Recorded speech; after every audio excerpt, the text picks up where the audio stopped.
नमस्कार दोस्तों, स्वागत है आप सभी का पाथफाइंडर पर। ये तो हम सभी जानते हैं कि ईरान काफ़ी लंबे अरसे से चाह रहा था कि भारत के द्वारा एक बार फिर से ईरान से जो ऑयल का इंपोर्ट है वो शुरू किया जाए, लेकिन इंडिया के द्वारा यहाँ पर कोई भी इस चीज़ को लेकर कदम नहीं लिया गया था। बट फाइनली रिसेंटली आपने सुना होगा जब हमारे विदेश मंत्री डॉक्टर जयशंकर ईरान के दौरे पर गए थे, अब ये खबर सामने आ रही है कि ये शायद डील हो चुकी है कि इंडिया के द्वारा अब एक बार फिर से after a gap of almost 5 years हम लोग ईरान से फिर से कच्चे तेल को मंगवाने वाले हैं। यहाँ पर आप देख पाएंगे बिजनेस स्टैंडर्ड की ये खबर है, India likely to resume the Iran crude oil imports due to the Houthi threat. Understand करेंगे इस पूरी डील को कि एग्जैक्टली इंडिया के द्वारा इतना बड़ा कदम किस लिए लिया गया है, क्या वजह है कि हम लोग उस देश से ऑयल इंपोर्ट करने वाले हैं जिसके ऊपर अमेरिका ने सैंक्शंस को लगाया हुआ है, एंड इंडिया की जो पूरी स्ट्रैटेजी है उसको भी समझने का प्रयास किया जाएगा। चलिए शुरू करते हैं दोस्तों मेरे साथ। मेरा नाम है अनिरुद्ध। यदि आप लोग हमें फॉलो करना चाहते हैं, हमारे लेक्चर्स के अपडेट्स को प्राप्त करना चाहते हैं, तो यहाँ पर दिए गए टेलीग्राम चैनल्स के माध्यम से आप ऐसा कर सकते हैं। आगे बढ़ने से पहले आपको बताना चाहूँगा कि अनअकैडमी के ऑफलाइन सेंटर्स अब नई दिल्ली के करोल बाग में और मुखर्जी नगर में आ चुके हैं।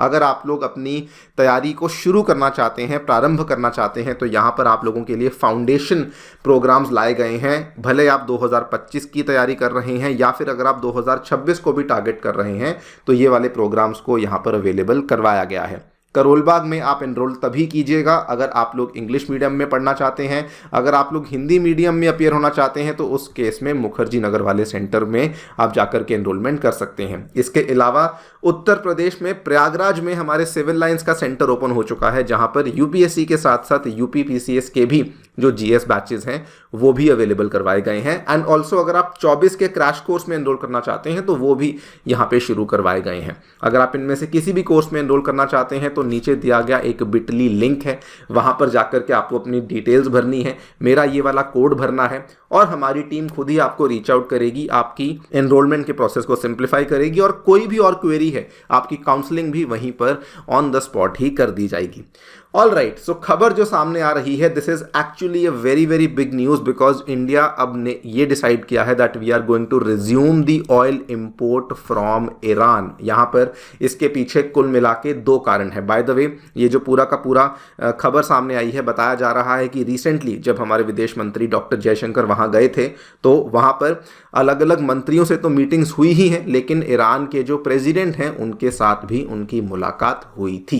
इनफैक्ट जो पूरा मुद्दा था वो सिक्योरिटी कंसर्न को लेकर ही डॉक्टर जयशंकर जी के द्वारा ये वाले विजिट को यहाँ पे रखा गया था, जिसमें कि जो हमारे अटैक्स हो रहे थे अरेबियन सी में एंड इवन जो अटैक्स हो रहे थे रेड सी में, उन्हीं चीज़ को लेकर ये वाली विजिट को यहाँ पे रखा गया था। नाउ बेसिकली आइडिया क्या है, कुल मिला के 2 बड़े रीजंस हैं और ये दोनों ही बड़े स्ट्रेटेजिकली सोचे समझे कारण हैं जो कि इंडिया के द्वारा यहाँ पे रखे गए हैं। इस मैप को ध्यान से देखिए, आपको मालूम है कि this is the area of Red Sea and this is the area of Gulf of Aden. ये वाला एरिया है येमेन का, जहां पर से आपके जो हुथी रेबल्स हैं वो बेसिकली ऑपरेट करते हैं। तो हुथीज जो ऑपरेट करते हैं तो उन्होंने इस एरिया को और इस एरिया को, मतलब कि रेड सी का जो मुंह है जो कि गल्फ ऑफ एडन को टच करता है, ये वाला एरिया एंड इवन ये वाला एरिया, ये पूरा एरिया बहुत ज़्यादा अनसेफ हो चुका है। और जो भी ऑयल टैंकर्स वगैरह यहाँ से आते हैं, कोई भी यहाँ पर से, नॉट जस्ट ऑयल टैंकर्स, किसी भी प्रकार की जो शिप्स यहाँ पे आती हैं उनके ऊपर जो हैं अटैक्स हमें देखने को मिल रहे हैं। इनफैक्ट इसको लेकर आपने देखा भी होगा, पिछले महीने ये अटैक हुआ भी था कि एक ऑयल टैंकर था जो कि इंडिया की तरफ आ रहा था और उसके ऊपर भी अटैक यहाँ पे देखने को मिला था। इंडिया ने क्या किया है, ईरान के केस में क्या है, ईरान यहाँ पर है, ईरान से आने वाला जो ऑयल है वो गल्फ ऑफ ओमान के थ्रू आएगा और एडिशनली ये वाला जो ऑयल है ये उसके बाद अरेबियन सी के थ्रू होते हुए भारत तक पहुंच जाएगा। मतलब कि हमारे पास ये वाली एक अपॉर्चुनिटी है जो कि शायद दुनिया में और किसी भी बड़े एनर्जी इंपोर्टर के पास नहीं है कि हम लोग डायरेक्टली ईरान से ये काम कर सकते हैं, बिकॉज हमारी प्रॉक्सिमिटी में है और उसका रेड सी के साथ कोई लेना देना है ही नहीं।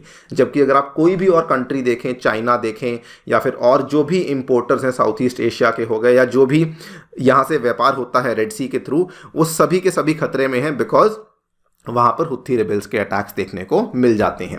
सेकेंड चीज़, यहाँ पर इंडिया ने अपनी जो दोस्ती है ईरान के साथ उसका बड़ा सही इस्तेमाल किया है। अगर आप देखेंगे तो ईरान जो है वो वैसे तो हुथीस को काफ़ी लंबे टाइम से सपोर्ट करता आया है। ईरान और हुथीस का जो डिप्लोमेटिक अलायंस है वो ऑलमोस्ट 1990 से ही शुरू हो चुका था, मतलब ऑलमोस्ट 30-35 साल हो गए हैं। लेकिन रिसेंटली 2019 की बात है जब ईरान जो है वो हुथीस को मिलिटरीली भी सपोर्ट करता है। मतलब कि अगर हम लोग कुछ ईरान से लेते हैं तो जो भी यहाँ पर ईरान से शिपमेंट्स आने वाली होंगी उनके ऊपर कभी भी इस तरह का खतरा नहीं होगा कि हुथीस के द्वारा कभी भी उसके ऊपर अटैक किया जाएगा। सो बेसिकली इंडिया ने अपनी ईरान के साथ दोस्ती को ऐसे इस्तेमाल किया कि ईरान जो, क्योंकि वो हुथीस के साथ बहुत अच्छा उनका यहाँ पर अलायंस बना हुआ है, तो वहाँ पर इंडिया की एनर्जी सिक्योरिटी जो है वो खतरे में नहीं आएगी। This is the major 2 reasons जिसकी वजह से इंडिया के द्वारा ये वाली डील को अंजाम दिया गया है। नाउ ये एक बड़ी बात है ईरान के लिए। आपको थोड़ी सी हिस्ट्री बता दूँ, 2018-19 की बात है, उसके पहले तक ईरान जो है वो इंडिया का one of the largest supplier of oil माना जाता था। इनफैक्ट अगर आप देखें टॉप 3 सप्लायर्स में ईरान कई बार आता था।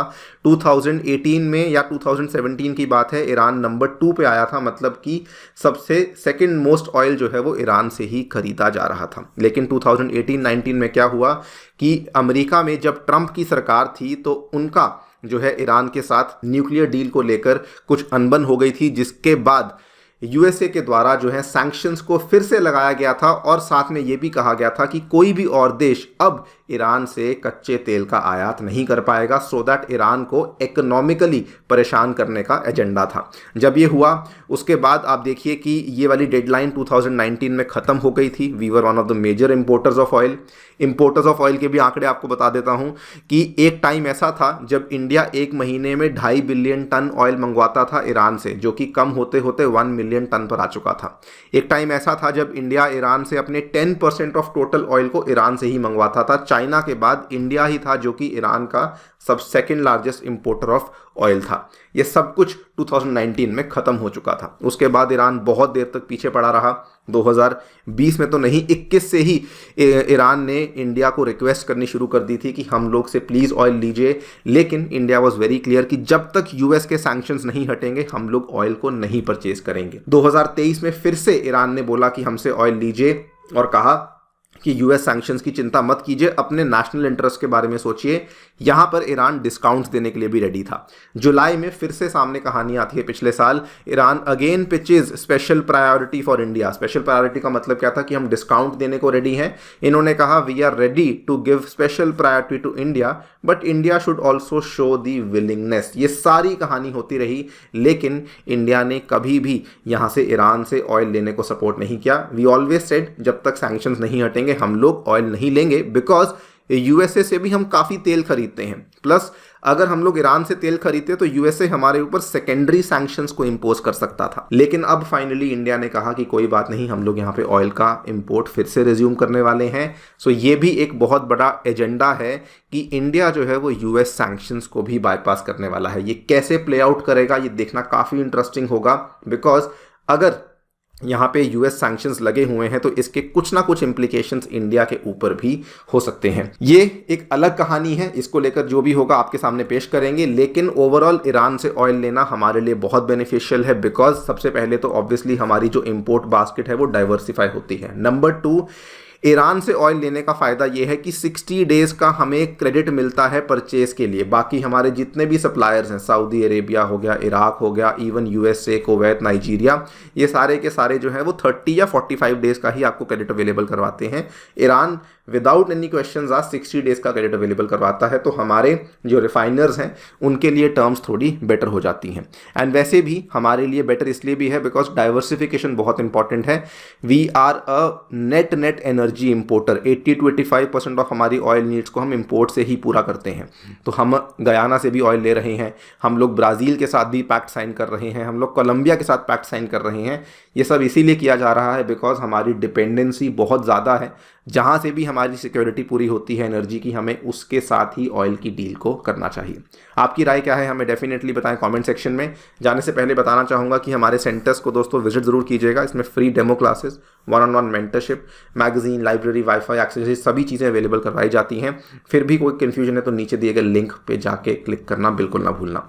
Thank you so much for listening, stay tuned and stay safe.